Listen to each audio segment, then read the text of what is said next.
खलु शयं रक्ष्यबो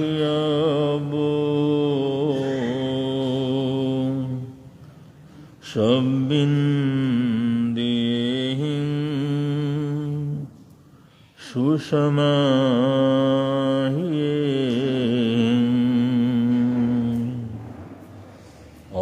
अपाखलु शयं रक्ष्यबो शब्बिन्देहिं सुषमाह्ये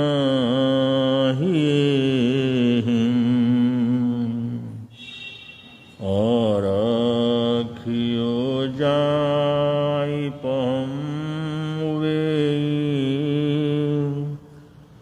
अरख्यो जायपं सुरख्यो सुरख्यो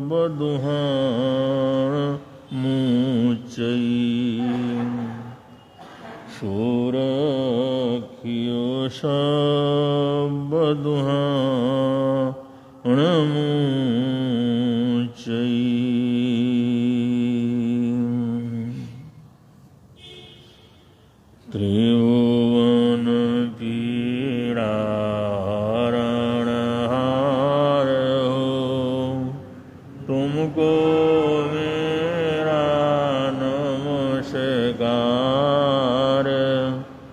सर्व जगत के अलंकार प्रणाम तुम्हें मेरा हरवार।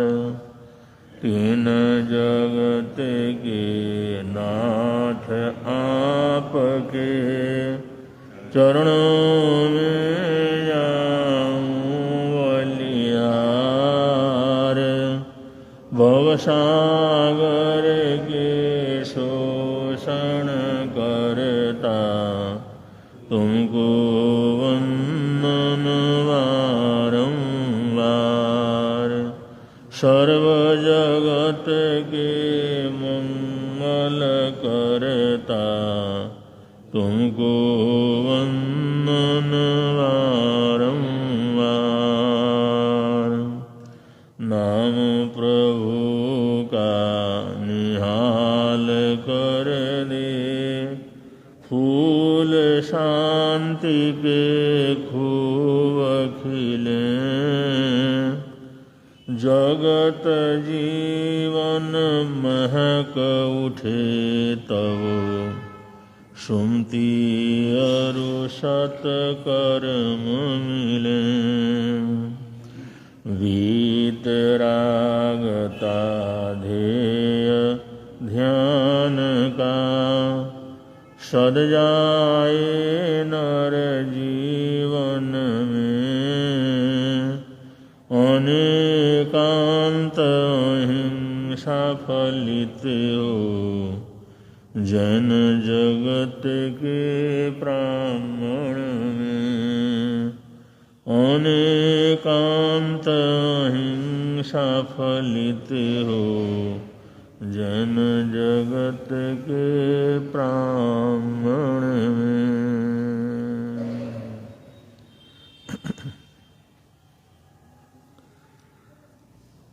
चरित्राचार में आगे बढ़ते हुए हम लोग श्रावकाचार की तरफ आगे बढ़ रहे हैं। श्रावकाचार में वैसे तो बहुत सी चीजें हैं,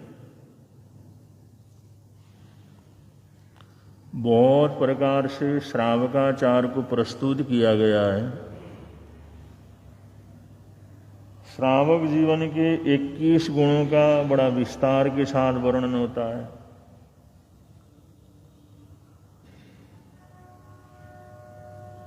और उसी तरह से और भी बहुत सी विशेषताएं हैं जिनका वर्णन समय समय पर शास्त्रकारों ने किया है। हम लोग जो विशेष रूप से श्रावक के व्रत हैं, जिन्हें बाहरवर्ती श्रावक कह करके बोला जाता है, तो उन्हीं की तरफ आगे जो है ये विवेचन को बढ़ा रहे हैं। तो बाहरवर्तों में सबसे पहले शिक्षा व्रतों का वर्णन आता है।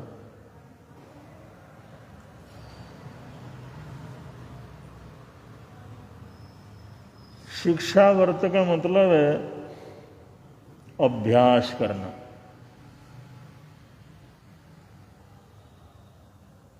शिक्षा व्रत के 4 भेद बतलाए हैं। तो ये जो व्रत हैं ये हमारे अभ्यास से जो है संबंध रखते हैं कि हम शिक्षा व्रतों का कितनी गहनता से अभ्यास करते हैं।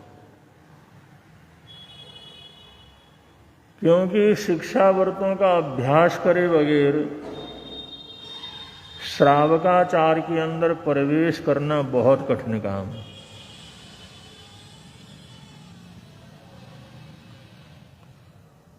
और शिक्षा का मतलब अभ्यास,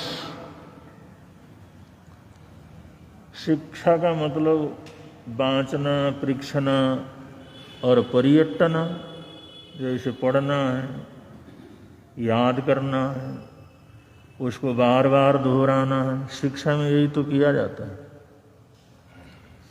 बच्चों को पहले पढ़ाते हैं, उच्चारण करवाते हैं, फिर उसको याद करवाते हैं, फिर बार बार उसका परियट्टना माने बार बार उसको पूछते हैं, अगला उसको बार बार चतारता है।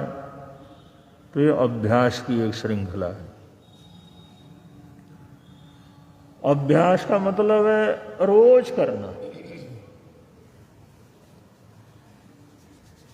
आप लोग बहुत से और कलाकारों को भी देखते हैं, जैसे क्रिकेट खेलने वाले खिलाड़ी हैं जिन्होंने बड़े बड़े अवार्ड प्राप्त किए हैं, बहुत जगह पर उन्होंने जीत हासिल की है। लेकिन वो जितना अच्छा खिलाड़ी होगा वो रोज उसी तरह से अभ्यास करता रहेगा। अगला कहे भाई अब तो तुमने जीत लिया, अब काहे को अभ्यास करने की जरूरत है, तुम्हारा तो नाम हो गया। उन्होंने कहा ऐसा थोड़ी होता है, हमें तो रोज अभ्यास करना होता है। वो जो रोज अभ्यास करते हैं, रोज अभ्यास करते हैं, वही जीवन में कामयाब हो सकते हैं। अगर अभ्यास छोड़ दिया तो कैसा भी खिलाड़ी हो वो कभी कंपटीशन के अंदर जीत नहीं सकता।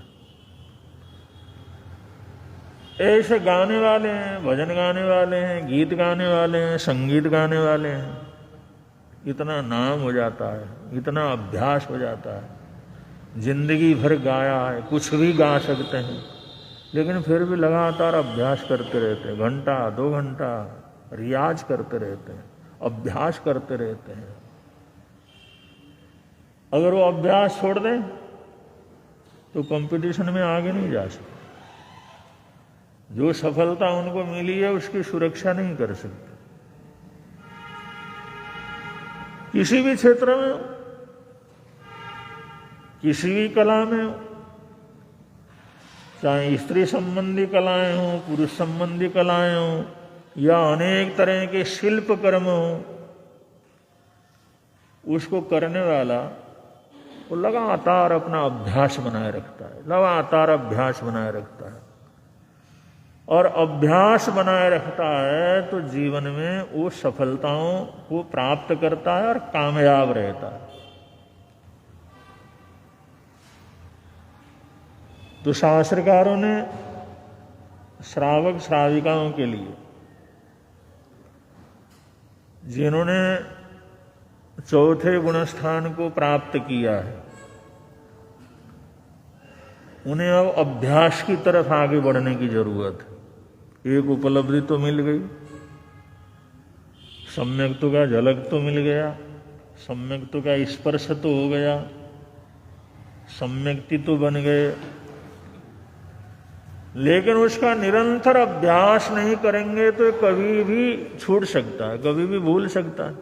बच्चे को एक बार याद करवा दिया, फिर 10वें दिन कुछ पूछोगे ही नहीं, फिर पूछोगे वो तो भूल गया भाई। अभ्यास करता रहेगा तो नहीं भूलेगा, अगर अभ्यास छोड़ देगा तो भूल जाएगा। अभ्यास छोड़ दिया तो छूट जाएगा। तो इसलिए श्रावकों को श्रावक चरित्र में आगे बढ़ने के लिए, आत्मोन्नति के लिए, आध्यात्म जगत के अंदर साधना में प्रवेश करने के लिए उन्हें शिक्षावर्तों का अभ्यास करना बहुत जरूरी है। और फिर पूछते हैं कौन से शिक्षावर्त का अभ्यास करें भाई, चार उसमें हैं। उन्होंने कहा चारों का ही अभ्यास करें। अभ्यास एक साथ होता है। अभ्यास ऐसा नहीं है आज उसको कर लो, फिर बहुत दिनों के बाद दूसरे को कर लो, फिर बहुत दिनों के बाद तीसरे को कर लो।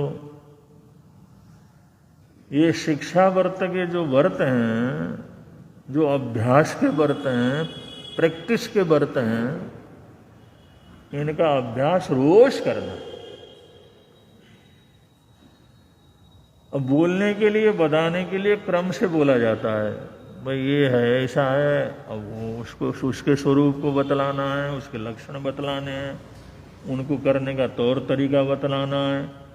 तो एक दिन एक को बोलेंगे, दूसरे दिन दूसरे को बोलेंगे, तीसरे दिन तीसरे को बोलेंगे, लेकिन इसका मतलब नहीं है वो आगे पीछे हैं। और इसका मतलब ये भी नहीं है कि वो बड़ा और छोटा है। ये तो अभ्यास के व्रत है, और अभ्यास के व्रत तो रोज करना चाहिए। ये रोज करने के अभ्यास को हम लोग विचरण वगैरह करते हैं तो स्कूलों में प्राय करके ठहरना होता है, तो वहां पर सामने गेट के अंदर ही लिखा हुआ रहता है ऊपर ही, अभ्यास के लिए आइए और आचरण के लिए जाइए। मतलब अंदर आओ तो अभ्यास के लिए आओ, स्कूल में आओ तो अभ्यास करने के लिए आओ, और स्कूल से जाओ तो उसका आचरण करने के लिए जाओ। ऐसा नहीं जो स्कूल में पढ़ा हो तो स्कूल में आचरण करें, तो उसका अभ्यास तो बाहर करना है, घर में, गांव में, शहर में, मोहल्ले में, जहां पर रहता है वहां पर उसका आचरण करना है। बहुत से स्कूलों के अंदर लिखा हुआ रहता है, सीखने के लिए आइए और सिखाने के लिए जाइए, ऐसे स्लोगन लिखे हुए रहते हैं। बहुत से स्कूलों के अंदर दरवाजे के ऊपर लिखा रहता है, शिक्षा के लिए आइए और सेवा के लिए जाइए। यहाँ शिक्षा प्राप्त कीजिए, क्या करना है, कैसे सेवा करना है, उसको कैसे करना चाहिए, इस तरह से किया जा सकता है। शिक्षा के लिए, शिक्षा प्राप्त करने के लिए आइए और सेवा करने के लिए जाइए। तो ये शिक्षा व्रत हमारे जीवन में बहुत महत्वपूर्ण है। अभ्यास, श्रावक श्राविकाओं को इन व्रतों का विशेष रूप से अभ्यास करना, और उस अभ्यास में देशावकाशिक व्रत आता है, उसी के अंदर संवर और सामायिक आता है, उसी के अंदर पोषण आता है, और उसी के अंदर दान साधर्म्य सेवा आता है। और होने को वैसे पाठ के अंदर देखो तो लोग कहते हैं वो तो 12वां व्रत है, जब 12वां व्रत लेंगे फिर दान करेंगे। ऐसा नहीं है। श्रावक के लिए, श्रावक धर्म के, श्रावक जीवन के 4 पाए बतलाए हैं शास्त्रों में बहुत जगह पर। साधु धर्म के 4 पाए और श्रावक धर्म के 4 पाए। और श्रावक धर्म के 4 पाए कहते हैं तो सबसे पहला दान, सबसे पहला तो दान में आता। दान तो सबसे पहला है। अब उसको हम अच्छी तरह से उस ढंग से नहीं समझते तो कहते हो तो बाहर में व्रत है, सारा कुछ होने के बाद तो दान करना है, पहले क्या करना। अरे दान के बिना तो जीवन ही नहीं चलता। अब तुम बाहर व्रत धारण नहीं करोगे तो दान करोगे ही नहीं। अरे संत आते हैं, महात्मा आते हैं, अतिथि आते हैं, साधवियाँ आती हैं, साधर्मी लोग आते हैं, रोज आते हैं, और वो तो बिना व्रत धारण करे हुए भी तो करना होता है। जिसका कोई भी व्रत नहीं है उसको भी तो ये करना होता है। जिसका कोई भी व्रत नहीं है उसके घर में भी साधु साध्वी आए, अगर वो जो खाली हाथ गए तो अगले को बड़ी तकलीफ होती है। अरे कितना बड़ा दुर्भाग्य है भाई, आज ही तो आए और आज ही कुछ भी बहराने को हमारे घर के अंदर नहीं रहा, कुछ भी बहरा न सके। जिसने कोई व्रत धारण नहीं किया है वो भी उसके लिए तरसता है। विनती करते हैं साधु साध्वियों के लिए, श्रावक ज्यास अतिथियों के लिए, तो व्रतधारी थोड़ी करते हैं, और कोई करता। तो दान, साधर्मी सेवा, साधर्मी सहयोग, अतिथि सेवा, ये जो सबसे पहला है। चाहे कोई हमारा व्रत हो या न हो, लेकिन फिर भी उसको करना होता। अगर कोई ये सोचे भाई उसमें तो बाहर में व्रत लिखा हुआ तो अभी क्या करने की जरूरत है, जब वो लेंगे तो कर लेंगे। और पहले एक ही व्रत नहीं लिया तो दान काहे को करना हमने। ये थोड़ा चिंतन मनन के विषय रहते हैं, सोचने के विषय रहते हैं। बतलाने के हिसाब से जरूर शिक्षा व्रतों को बाद में बतलाया गया, शिक्षा व्रतों को। अब जिन लोगों ने थोड़े थोड़े पढ़े हैं, बाहर व्रतों को याद किया हुआ है, उनको समझ में आएगा अरे वो तो बहुत बाद में आता है। ये तो 9 में से जा करके वो शिक्षा व्रत शुरू हो जाते हैं, और ये महाराज पहले उसको रटाने में लगे हुए हैं। ऐसा नहीं है, वो पहले ही हैं। वो बोलने में ऐसे पीछे आते हैं, लेकिन ये अभ्यास के, उनके नाम से ही पता है ना, शिक्षा व्रत। शिक्षा का मतलब अभ्यास करना, शिक्षा प्राप्त करना। जैसे क ख ग घ रटते रहना पड़ता है, ABCD रटते रहना पड़ता है। जैसे अलिफ बे बे ते ते से रटते रहना पड़ता है। और रटते रटते अभ्यास करते करते तो वो सीखने वाला होता है, पढ़ने वाला होता है, लिखने वाला होता है। अब पहले उसका अभ्यास ही नहीं किया तो क्या लिखेगा, क्या पढ़ेगा, क्या जानेगा। तो ये शिक्षा व्रत रोज अभ्यास करने के, सबसे पहले अभ्यास करने के। अब ये सब हमारे को अभ्यास होगा तभी तो किसी स्कूल में जाकर के अगला पूछेगा ABCD आता है क्या। ये तो प्राइमरी स्कूल में भर्ती होना है तो पहले पूछेगा ना, उसका अभ्यास होगा तो तभी तो प्रवेश मिलेगा। अभ्यास ही नहीं है तो कहां से प्रवेश मिलेगा। अगर ABCD का ही अभ्यास नहीं है, क ख ग का ही अभ्यास नहीं है, 1 2 3 का ही अभ्यास नहीं है, तो उसको किसी क्लास के अंदर कहाँ होगा। उसको होता तो बहुत शुरू में चला जाए, अभी वहां सीख ले फिर इसके अंदर प्रवेश करना। हाँ सब में आता। तो ये व्रत, शिक्षा व्रत जो है ना, ये शुरू से अभ्यास करने के। हम किसी व्रत को धारण या न धारण करें, लेकिन शिक्षा व्रत का अभ्यास तो हर किसी को करना जरूरी है। और उसमें सबसे पहला अगर आता है, सबसे पहला आता है तो उसके अंदर साधर्मी सेवा, साधर्मी सेवा सबसे पहला हो जाता है। अतिथि संविभाग सबसे पहला है। अतिथि संविभाग कहते हैं वे अतिथि विशेष रूप से साधुओं को कहते हैं, साधु साध्वियों को। और तिथि का मतलब है जिसकी तिथि नहीं है, मैं जो कब आएंगे इसका पता नहीं है, तिथि नहीं है, कोई निश्चित नहीं है, तो वो कभी भी हमारे घर में आ सकते हैं, तो उसको तो अतिथि संविभाग बोला जाता है। और ये साधर्मी सेवा, और साधर्मी सेवा में भी दान ही होता है। भाई कोई आता है तो उसको खिलाना है, पिलाना है, देना है, या कुछ आवश्यकता उसकी पूरी करनी है, कोई तकलीफ में है, कोई परेशानी में है, तो हमारे पास अतिथि संविभाग का सादर में सेवा का कुछ खाता होता होगा तभी तो देंगे, अगर होगा ही नहीं तो किस तरह से देंगे। अगर होगा ही नहीं तो आदमी 10 बार सोचेगा क्या दें, कैसे दें, किस तरह से दें। लेकिन अगर उसके पास सादर में सेवा का खाता हो, अगर जो किसी श्रावक श्राविकाओं के पास अतिथि संविभाग का खाता हो, या जो है किसी जो है ऐसे गरीब वगैरह के लिए देने के लिए जीव दया वगैरह का खाता हो, तो ये खाते खोल करके रखते हैं श्रावक श्राविकाएं। बहुत से दुकानों के अंदर खोलते हैं। और दक्षिण भारत के अंदर तो हमने देखा हर दुकान में गणेश लाल जी महाराज साहब ने ऐसे बहुत गौशालाएं खुलवाई हैं जगह जगह महाराष्ट्र में। तो उन्होंने लोगों को प्रेरणा दी, भाई तुम्हारे सहयोग से तो होगा, तुम्हारे सहयोग के बिना तो होगा नहीं। और गौशाला वाला गांव की सेवा करेगा या तुम्हारे दरवाजे के ऊपर आता रहेगा?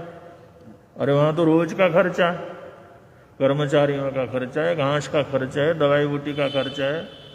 और गौशाले वाले वो जो रोज तो आकर के कैसे मांगेंगे, और दिए बिना तो उनकी सेवा नहीं होती। तो फिर उन्होंने कहा गुरुजी करना क्या है? उन्होंने कहा तो दान खाते का एक गौ सेवा का गौशाला का एक गल्ला रख दो, और जब भी तुम्हारे को लगे तो उसके अंदर डाल दो। अगर कोई आता है तो उठा करके दे दो, ले भाई गल्ले में है, ये ले ले इसमें से, या जितना चाहिए उतना उसमें से दे दो। अगर कोई आया ही नहीं तो उसमें अपना हिसाब किताब लगा लो, फिर अपनी तरफ से भेज दो उसमें। तो ऐसे दक्षिण भारत में चेन्नई में हुआ, कर्नाटक में हुआ, तमिलनाडु के अंदर हुआ। हजारों जितने भी श्रावक श्राविकाएं दुकान हैं, उन सभी दुकानों में उन्होंने गौशाला का गल्ला रखा हुआ। तो गौशाला का गल्ला रखा हुआ, तो जैसे जाते हैं लोग दर्शन करने के लिए जाते हैं, और सभी गौशालाओं का उनको ध्यान भी रहता है किस गौशाला में जरूरत है, कहाँ पर दान ज़्यादा आता है, कहाँ नहीं आता, कहाँ पर तकलीफ है, कहाँ ऐसा नहीं है। तो वहाँ पर किसी किसी गौशाला को रखा हुआ वहीं भेज देते हैं, वरना जहाँ वो समझते हैं यहाँ ज़रूरत है वहाँ पर उठा करके भेज देते हैं। और होगा तभी तो भेजेंगे, अगर होगा ही नहीं तो कैसे भेजेंगे? तो ऐसे ही अतिथि सेवा के अंदर कपड़े का हो जाता है। अतिथि सेवा के अंदर ये जो सादरमी सेवा में कपड़ों का दान होता है, बर्तनों का दान होता है, पैसे का दान होता है, हर चीज का। जो अतिथि तो सादर में तो अपने तरह के जैसे अपना भाई है। तो हमारे पास अगर इस तरह का कोई गल्ला वगैरह हो, इस तरह से हमने कुछ दिखाया हुआ हो, लिखाया हुआ हो, अलग से रखा हुआ हो, तो जब भी जरूरत पड़े अरे भाई ले लो भाई इसको। अब किसी बर्तन वाली भी कहे भाई मेरी बेटी की शादी है, 1-2 कपड़े के जोड़े हो जाएं तो बहुत अच्छा होता। तो फिर बहन सोचती है भाई चलो भाई सोच लेते हैं। अब जाके देखती है ये दे दूं, ये तो बिल्कुल ठीक है, ये क्या देना, इसको दे दूं क्या? वो कपड़ा उठा के दे देगी, साड़ी देखेगी, अरे ये तो बिल्कुल नया ही है, क्या देना? फिर दूसरा उठा के, और वो सेठानी के तो सारे ही नए हैं। अब 1-2 बार तो उनके पहने हुए रहते हैं और संभाल करके रखे हुए होते हैं। कौन सा फटा हुआ रहता, कौन सा पुराना रहता, किसका रंग उतरा हुआ रहता? तब तक तो कोई भागशाली पुण्यशाली पहनते नहीं है अपने लोग। तो वहां पर रखे हुए हैं, 100 रखे हुए हैं, लेकिन वो देखते देखते उसको निर्णय नहीं कर पाती तो इसमें से किस में से देना, कौन सा निकाल करके दे। तो अपना अधिकार का एकदम निकाल करके देना बहुत मुश्किल होता है।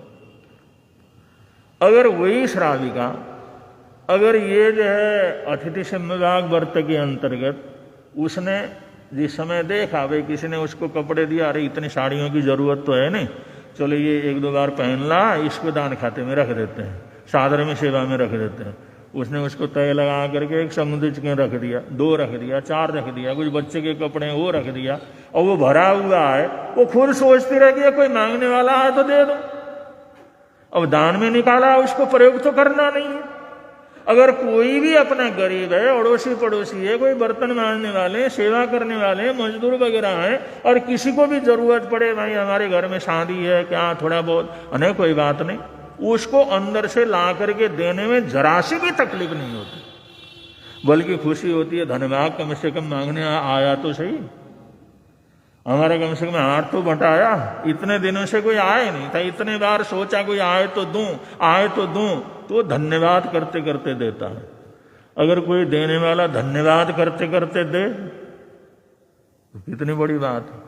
एक तो रोते रोते देना, एक खुशी खुशी धन्यवाद करते हुए देना। भाई तैने बड़ा उपकार किया, कम से कम आया तो है मांगने के लिए। हम तो बहुत बार सोचते रहे कोई आए तो दे दे, कोई आया ही नहीं अभी तक। तो देते हुए भी धन्यवाद का शब्द आता है, देते हुए भी खुशी होती है, देते हुए भी दूसरे प्रति अनुग्रह होता है। अरे इसने बहुत अच्छा किया कि हमारे को ऐसा करने का चांस दिया, मौका तो दिया। तो भावनाओं में कितना फर्क पड़ जाता है। इसका हम अभ्यास करें, वो निकालने का अगर अभ्यास करें, निकालने का अभ्यास करें। एक तो रोज दान की भावना हो जाती है, दान की चीजें रखी हुई है, इसलिए हम वैसे सेठ साहूकार हो जाते हैं। अरे इतना तो हमारे पास दान के लिए निकाला हुआ। कोई भी आता है तो खुशी खुशी उसको दे सकता है, देते समय उसको प्रसन्नता होती है। किससे होती है? अगर इस दान का, सादर में सेवा का हमने रोज अभ्यास किया हो। अभ्यास करने का मतलब थोड़ा थोड़ा निकाल करके रखा हो, चाहे पैसे रखे हों, चाहे कपड़े रखे हों, चाहे बर्तन भांडे वगैरह रखे हुए हों, चाहे कोई दूसरी चीजें रखी हों। और बहुत सी चीजें ऐसे घर के अंदर, अब क्या है, घर के भागशाली पुण्यशाली हैं, कमाई बहुत अच्छी है, पैसा बहुत अच्छा है, बच्चे बाजार में जाते हैं, आप लोग बाजार में जाते हैं, पुण्यमानी है।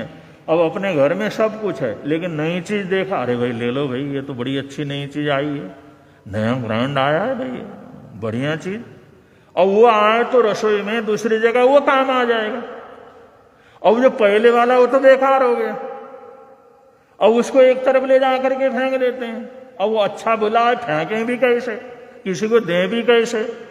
अगर उसी चीज को अगर ये सोचे चलो भाई अपने तो काम नहीं आना, अब इतना अच्छा पहले ले आए, यही चलेगा, तब तक कोई दूसरा निकल आएगा, वो ले आएंगे बच्चे, और पुराना क्या प्रयोग करेंगे, चलो ये किसी को जरूरत होगी तो दान खाते में निकाल देते हैं। तो उसको दान खाते में अगर निकाल दिया तो उसके मन के अंदर रहेगा कभी भी कोई जरूरतमंद होगा तो उसको उठा करके दे देंगे, वो अगले को काम आ जाएगा। अगला लाख लाख धन्यवाद करेगा, अरे हम तो कभी जिंदगी में सोच भी नहीं सकते थे ऐसी चीज हम खरीद सकेंगे, हमारे भाग में तो है ही नहीं, लेकिन सेठानी ने देखो कितनी अच्छी चीज दी हमारे को। वो गुण गाते रहेंगे, प्रसन्नता प्रकट करते रहेंगे, अपना बोझ हल्का हो जाएगा, अपनी पुण्यवानी बढ़ेगी, अपना सादर में सेवा होगा, जनता की सेवा होगा, गरीबी की सेवा होगी, दान का फल अपने को मिलेगा।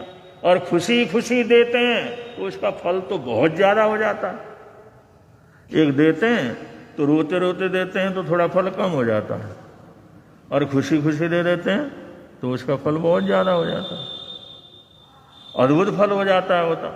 तो इस तरह से ये अभ्यास करने से, ये अभ्यास के जो ये व्रत हैं, इनका अभ्यास करते रहते हैं तो अपने जीवन में भी सुख शांति रहती है, अड़ोस पड़ोस में भी सुख शांति रहती है, हमारे कामगार, काम करने वाले मजदूर वगैरह वो भी प्रसन्न रहते हैं, और किसी को भी हम दे देते हैं, सादर में सेवा का काम हो जाता है।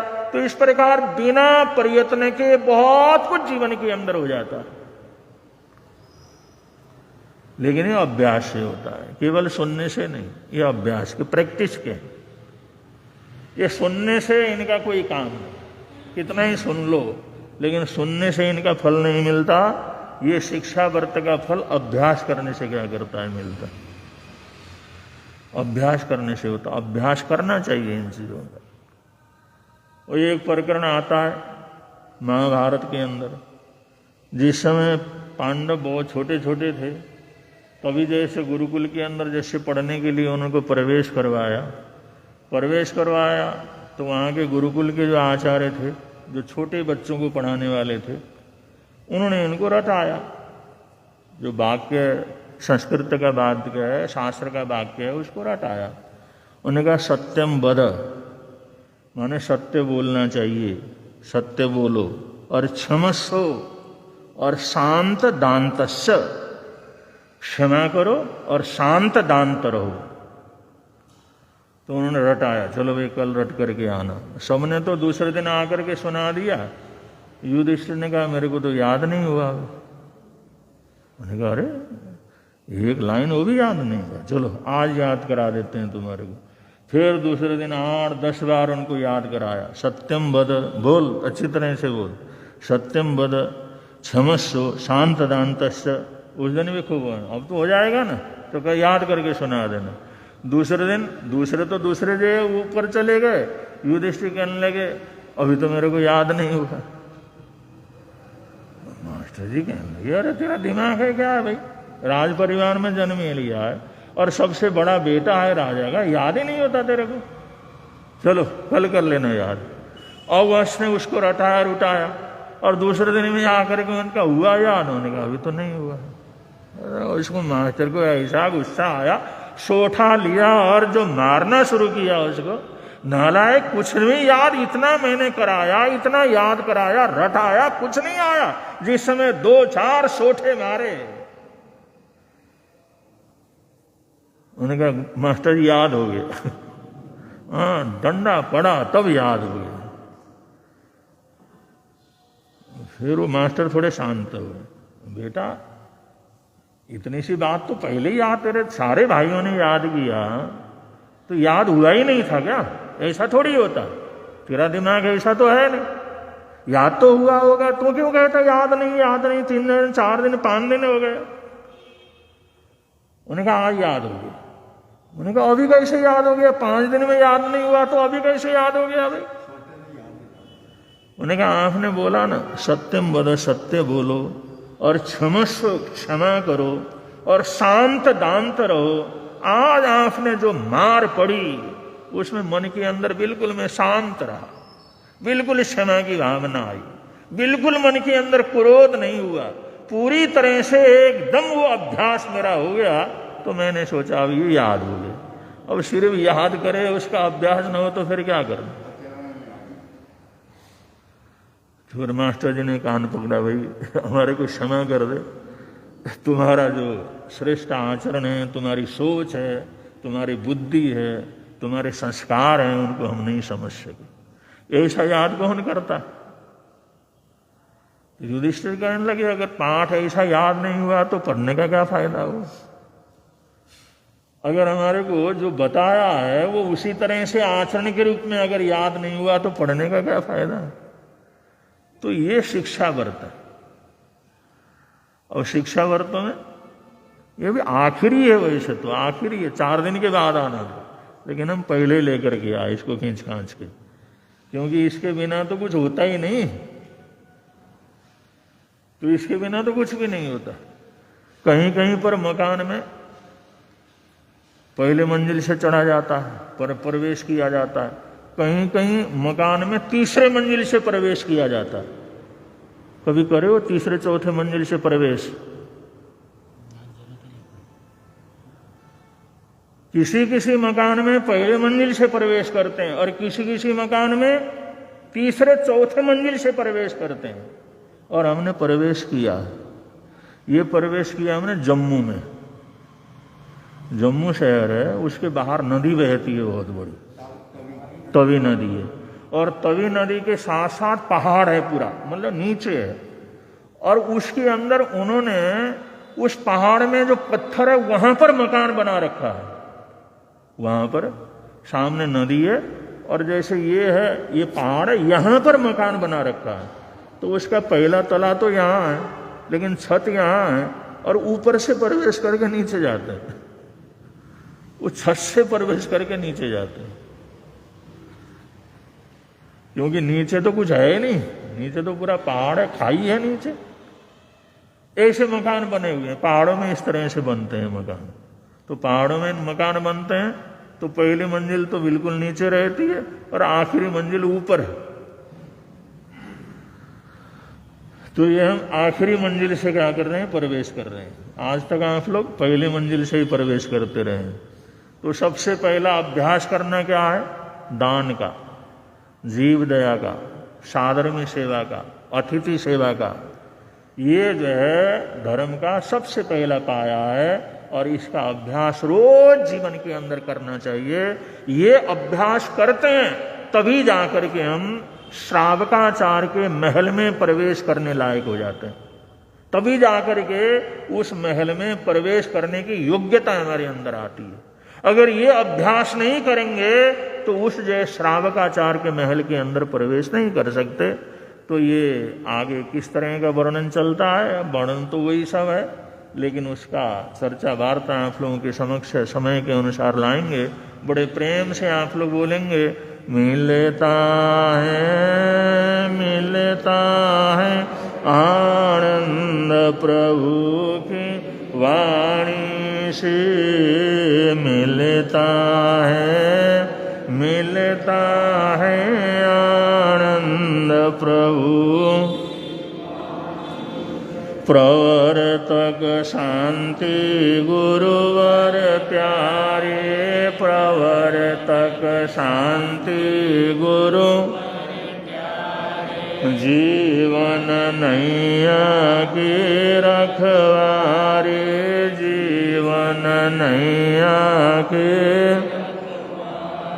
जोड़ गए संबंध प्रभु की वाणी से, जोड़ गए संबंध प्रभु की वाणी से,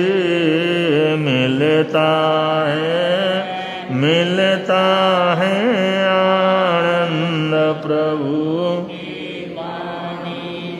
आज 26 नवंबर है। 26 नवंबर संविधान दिवस है। आज ही का दिन था 1949 को 26 नवंबर को संविधान सभा ने संविधान सभा के जितने भी सदस्य थे उन लोगों ने भारतीय संविधान बना करके ये जो है पूर्ण करके राष्ट्र को सौंप दिया था और उसी को 26 जनवरी को देश के अंदर लागू किया गया था। तो आज भी हमारा देश ज़्यादा से ज़्यादा संविधान के हिसाब से चलता है। और हमारे पड़ोस में ये चीन, अगर चीन की बातें सुनो तो आदमी बैठ करके रोना शुरू करे। इतना अन्याय अत्याचार होता है वहाँ पर। कोई संविधान सभा से नहीं चलता वहाँ पर तो परतंत्रता ही है। और वहाँ पर तो इतने अत्याचार होते हैं, एक भी समाचार बाहर किसी तरह से नहीं आ सकता। अगर पता लग जाए सरकार को इसने देश की, हमारे समाज की ये समाचार बाहर कर दिया तो उसको तो जिंदगी से ही हाथ धोना पड़ता है। और जो एक बच्चा होने का वहाँ पर नियम है, दूसरा बच्चा हो जाए तो उसको फांसी पर चढ़ा देते हैं या उसको जो मारवा देते हैं। और सेना के अंदर माँ के गोद से छीन करके, अब एक बेटा है और उन्हीं में से उन्होंने सेना में भर्ती करना है। तो सेना में जो भर्ती होने के लिए आते हैं वो बेचारे सारी जिंदगी रोते रहते और उनमें ताकत नहीं होती, उनको कोई देशभक्ति नहीं होती। हमारी सेनाओं में देशभक्ति है। ये लोग देशभक्ति से जाते हैं, ये समर्पण से जाते हैं। माता पिता का आशीर्वाद उनको होता है, लेकिन वो तो सारा दिन रोना उनका ये रहता है, क्योंकि एक ही बेटा, उसी को छीन के ले गए, जिसको ले जाना छीन के ले गए, मल्टी के अंदर भर्ती कर दिया। यही कारण है हमारे देश का एक सैनिक हाथों से ही 10-20 उन चीन के सैनिकों को मार के गिरा देता है। तो उनके अंदर वो चीज नहीं है, देशभक्ति वाली बात नहीं है। वहां पर परतंत्रता ही है अब भी। और अब भी जो है वहां पर लॉकडाउन लगा हुआ दुनिया भर का। सारी दुनिया के अंदर तो कोरोना से हम फ्री हो गए हैं, लेकिन ये लोग इतने घटिया दिमाग वाले हैं कि कोरोना फ्री करने के लिए इतने अत्याचार होते हैं वहां पर, लोग इतना रोते हैं वहां पर। कभी कभी वो सूचनाएं हम सुनते हैं तो बड़ा दर्द होता है। देखो हम कितने भाग्यशाली हैं, कितने पुण्यशाली हैं। यहाँ तो कोई भी कुछ बोल देता है, देश के विरोध बोल देता है, राजाओं के विरोध बोल देता है। यहाँ तो स्वतंत्रता है, वहाँ तो किसी के विरोध में, राजा के, राज सत्ता के, देश के विरोध में एक शब्द भी बोल दिया तो समझ लो उसका तो प्राण चले गए। बस उसको जिंदा कोई क्या कर सकता, देख नहीं सकता। तो हमारा आज ये संविधान दिवस है।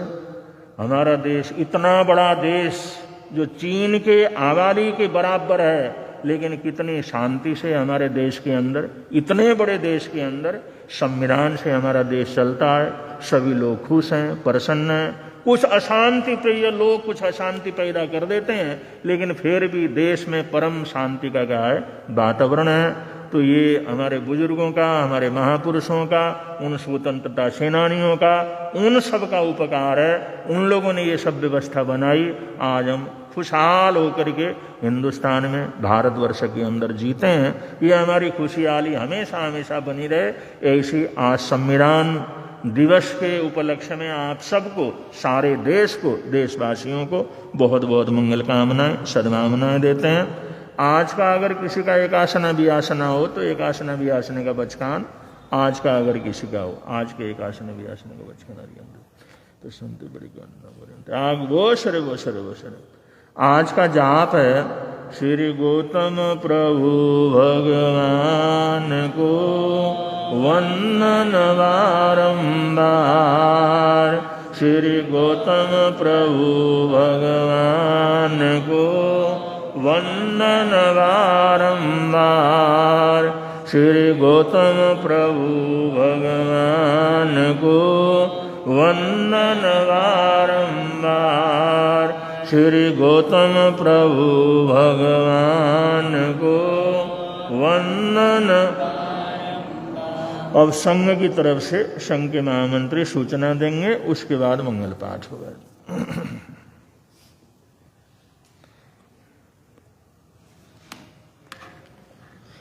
श्रमण संघीय सलाहकार भीष्म पितामह तपस्वी रत्न राजऋषि पूज्य गुरुदेव श्री सुमति प्रकाश जी महाराज साहब, नेपाल गौरव वाचनाचार्य उपाध्याय विशाल मुनि जी महाराज साहब एवं पाठ पर विराजित संतों के एवं महासाध्वी जी के चरणों में कोटिश्वर नमस्कार करके सुख साता पूछता हूँ। गुरु निहाल दरबार में पधारे सभी को सादर जय जय। बाहर से पधारे गुरु दशनाथ सभी अतिथियों का श्री एस.एस. जैन सभा रजिस्टर्ड जैन नगर मेरठ हार्दिक स्वागत करती है, अभिनंदन करती है। उनके नाश्ते एवं भोजन की व्यवस्था जैन भवन बरादर पर की गई है। कृपया पधार कर अनुग्रहित करें, हमें सेवा का मौका अवश्य प्रदान करें। अब जयकारे बोलिए शासनपति श्रवण भगवान महावीर स्वामी की जय। सभी आचार्य भगवंतों की जय। वर्तमान आचार्य सम्राट डॉक्टर शिव मुनि जी महाराज की जय। गो तपस्वी स्वामी श्री निहाल चंद जी महाराज की जय। दादा गुरुदेव स्वामी श्री खूबचंद जी महाराज की जय। संघ संरक्षक स्वामी श्री फूलचंद जी महाराज की जय। देवलोकगामी उत्तर भारतीय प्रवर्तक गुरुदेव श्री शांति स्वरूप जी महाराज की जय। पंडित रत्न उपाध्याय श्री हेमचंद जी महाराज की जय। श्रमण संघीय सलाहकार भीष्म पितामह तपस्वी रत्न राजऋषि पूज्य गुरुदेव श्री सुमति प्रकाश जी महाराज की। नेपाल गौरव वाचनाचार्य उपाध्याय प्रवर्तक डॉक्टर श्री विशाल मुनि जी महाराज की जय। उत्तर भारतीय प्रवर्तक आशीष मुनि जी महाराज की जय।